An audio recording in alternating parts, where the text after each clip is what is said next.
Video kali ini kita akan membahas tentang pentingnya antioksidan untuk mencegah penyakit degeneratif. Nah, apakah penyakit degeneratif itu? Jadi, penyakit degeneratif adalah penyakit yang bukan disebabkan oleh virus atau bakteri, tetapi disebabkan oleh penurunan kualitas lingkungan dan perubahan gaya hidup yang cenderung kurang sehat. Ya, nah, gaya hidup sehat itu seperti apa sih? Ya, ada yang memberikan patokan wellness. Artinya apa? Water, Anda harus minum air putih ya minimal 2 sampai 2,5 liter setiap hari. Lingkungan hidup kita juga harus bersih, bebas polusi. Kemudian hidup bebas dari obat-obatan kimia. Kemudian kurangi stres, ya. Hidup bahagia, sukacita. Ya, kemudian nutrisi, bagaimana dengan makanan yang Anda konsumsi? Apakah nutrisinya seimbang antara makro dan mikro? Ya, makro itu ada karbohidrat, protein, lemak, serat. Mikro itu ada vitamin dan mineral. Nah, kebanyakan kita itu seringkali mengkonsumsi makanan tanpa memperhatikan nutrisinya. Jadi merasa kalau makanan itu sudah mahal, sudah banyak proteinnya, banyak daging-dagingnya, itu berarti makanan yang bergizi. Keliru sekali. Ya, jadi banyak orang sekarang yang mengkonsumsi makanan yang cenderung tinggi lemak, tinggi kalori, tinggi gula, tetapi rendah nutrisi.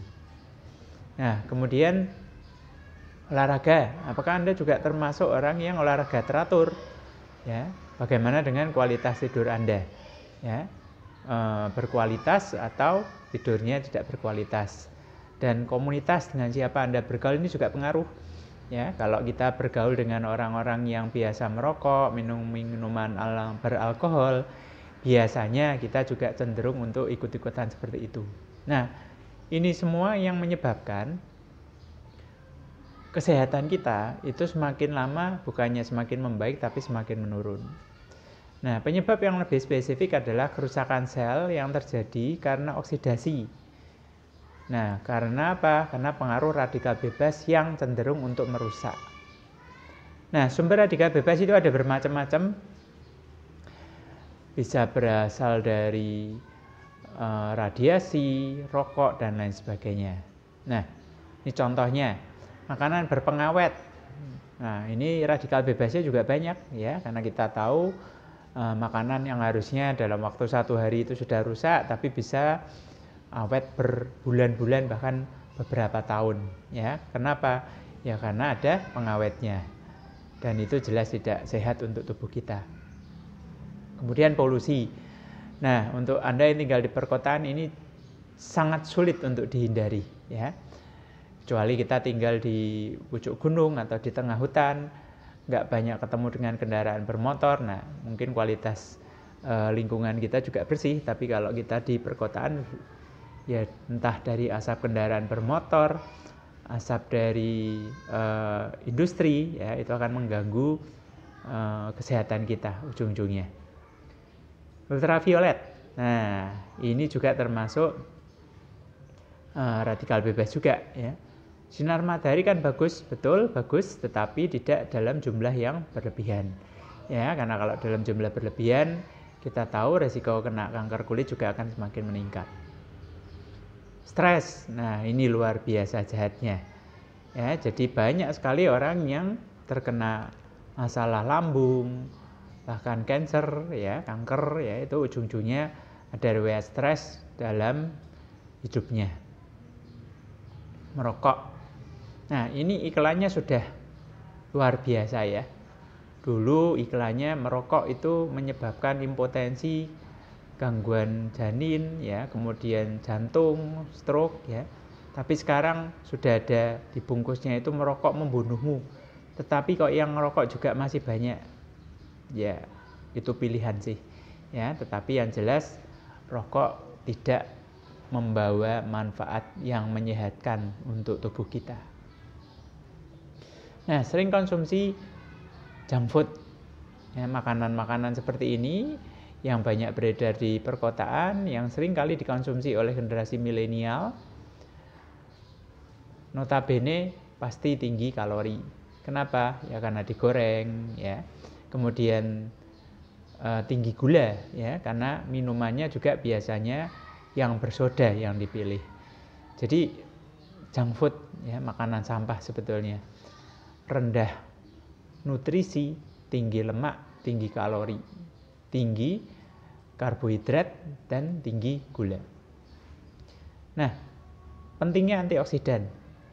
Antioksidan itu apa? Ya, antioksidan itu adalah lawannya radikal bebas. Ya, jadi radikal bebas yang tadi sumbernya kita udah pelajari di depan. Nah, antioksidan ini yang berfungsi untuk penawar racunnya.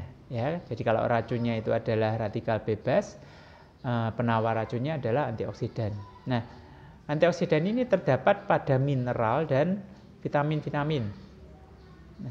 Yang terpenting dari sekian banyak vitamin, antioksidan itu ada vitamin A, C, dan E.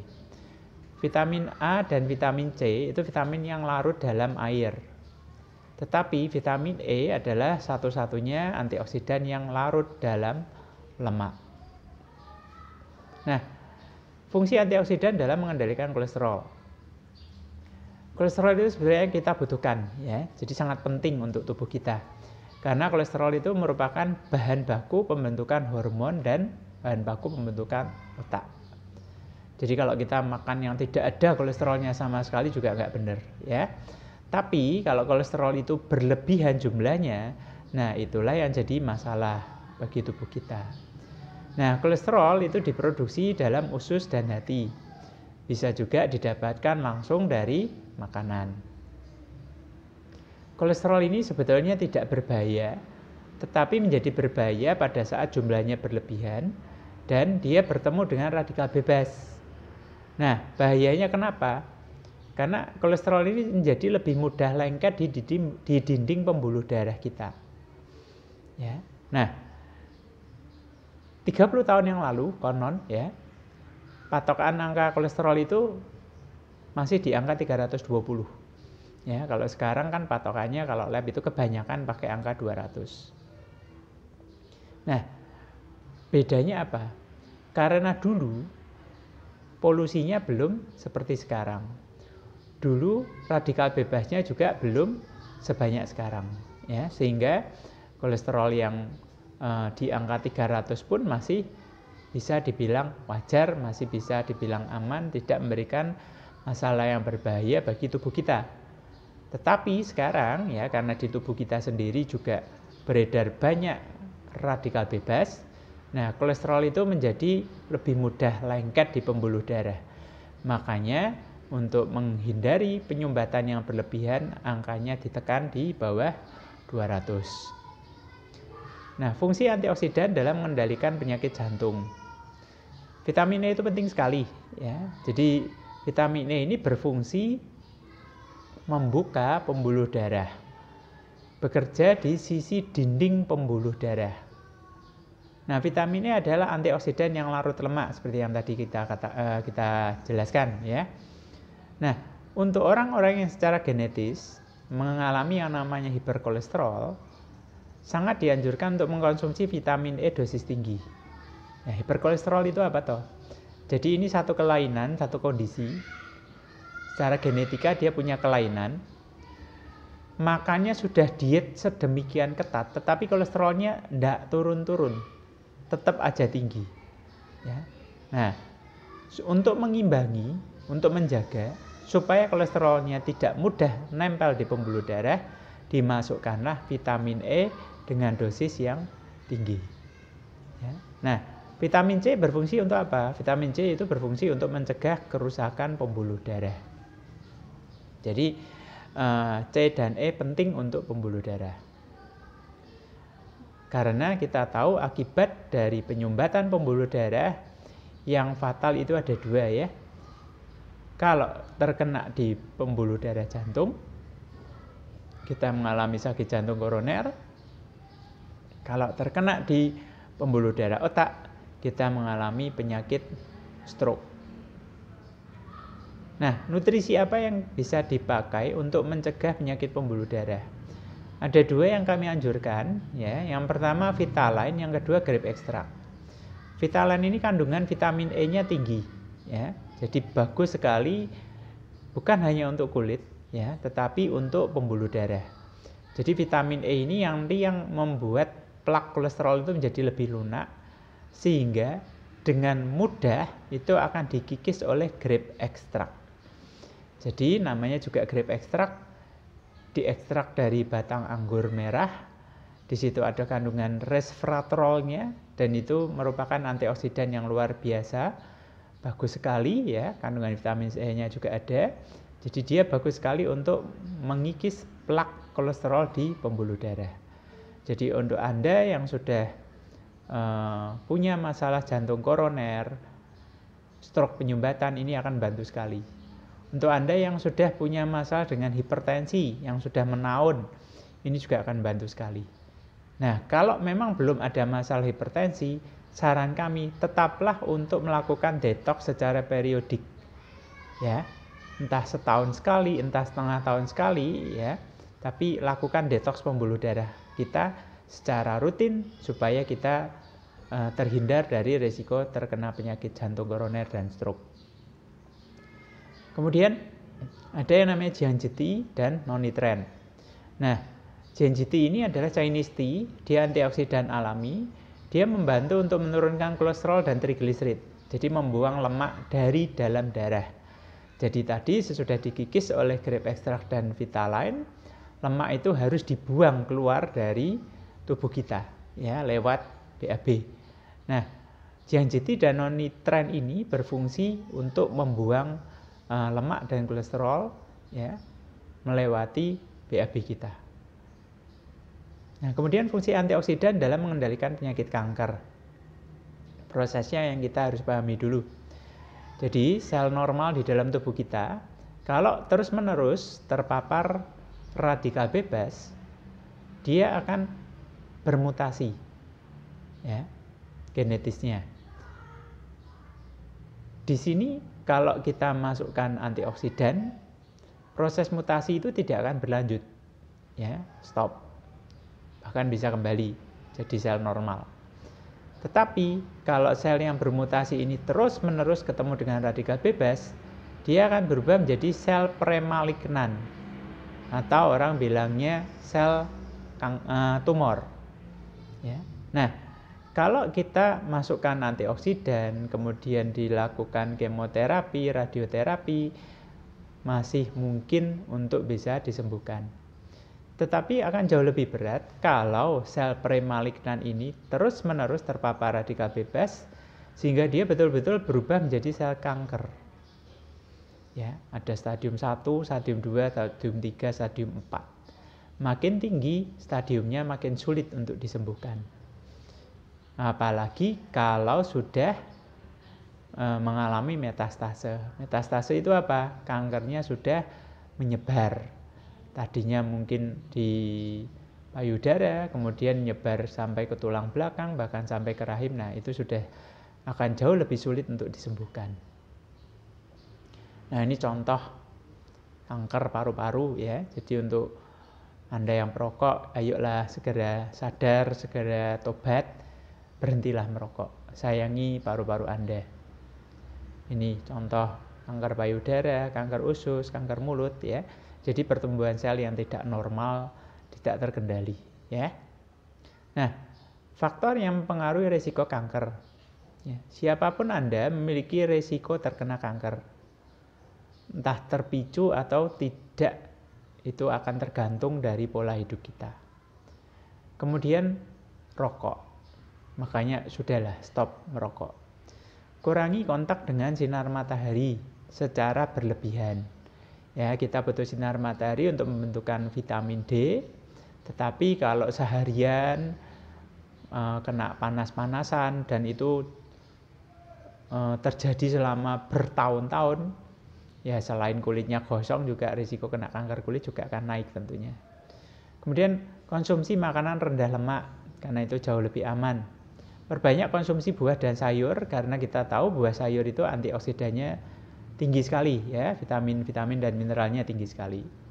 Terus kurangi konsumsi makanan yang berpengawet, kemudian junk food, dan makanan yang mengandung banyak penambah rasa atau pemanis buatan berpengawet juga termasuk di situ. Nah, nutrisi yang dibutuhkan untuk menurunkan resiko kanker, ya ini untuk menurunkan resiko ya, bukan kalau sudah terkena kanker. Chitosan. Chitosan ini sifatnya basa di dalam darah. Jadi dia akan menghambat perkembangan sel tumor atau sel kanker di dalam tubuh. Kemudian nonitren. Ya, nonitren ini sifatnya sebagai antioksidan. Dia yang nanti akan berperang melawan radikal bebas. Nah, kemudian kita akan bahas fungsi antioksidan dalam mengendalikan penyakit mata. Nah, konsentrasi vitamin C dalam tubuh ternyata paling tinggi itu ada di lensa mata. Jadi 20 kali lipat lebih tinggi dibanding yang lainnya. Vitamin C bagus sekali untuk mata. Jadi bukan hanya sekedar untuk mencegah sariawan seperti yang kita tahu ya. Kalau sariawan, kurang vitamin C ya. Padahal mata kita juga butuh vitamin C. Nah, sementara vitamin A itu dibutuhkan untuk memelihara saraf mata. Nah, antioksidan juga melindungi mata kita dari bahaya katarak. Ya, katarak asalnya dari mana? Dari radiasi ultraviolet dari sinar matahari. Ya, makanya dianjurkan untuk Anda yang sering berpergian gunakan sunglasses ya atau kacamata hitam ya untuk mengurangi radiasi ultraviolet. Nah, nutrisi untuk mencegah penyakit mata, kita bisa pakai Vitaline dan Renuf. Vitaline ini kandungan beta-karotinnya tinggi, jadi bagus sekali untuk saraf mata. Sementara Renuf adalah kandungan antioksidan, vitamin C-nya juga tinggi sekali, jadi bagus untuk memelihara kesehatan lensa mata. Nah, alasan kenapa Anda wajib mengkonsumsi antioksidan. Bapak Ibu, polusi lingkungan ini sudah cukup parah ya, terutama untuk teman-teman kita yang tinggal di perkotaan. Jadi nggak ada pilihan lain lah ya. Anda mau tidak terpapar polusi ya harus terus-menerus diam di dalam rumah. Tapi kan ya tidak mungkin ya, masa bukan seharian lagi ya, berbulan-bulan, bertahun-tahun tidak keluar rumah, itu kan tidak mungkin ya. Kemudian kualitas bahan makanan juga sudah tidak seperti dulu lagi, sudah tidak alami ya, karena sebagian besar itu mengandung bahan kimia, pewarna, penambah rasa, pestisida. Bahkan kalau kita lihat tayangan-tayangan dulu sering ya di televisi, buah disemprot ya, kemudian dikasih formalin supaya lebih awet. Nah, itu efeknya semuanya ke badan kita tentunya akan sangat merugikan. Kemudian kurang olahraga. Nah, ini juga menjadi masalah ya. Kemudian kebiasaan makan yang kurang buah sayur, namun justru tinggi lemak dan karbohidrat. Jadi saran kami ya, ayo konsumsi antioksidan secara rutin. Tujuannya apa? Tujuannya untuk mencegah. Karena mencegah itu jauh lebih murah daripada mengobati. Oke, jadi ingat, the first wealth is health. Harta yang paling utama adalah kesehatan. Untuk Anda yang ingin konsultasi, Anda bisa call, bisa chat di call center kami 0817 5474 671.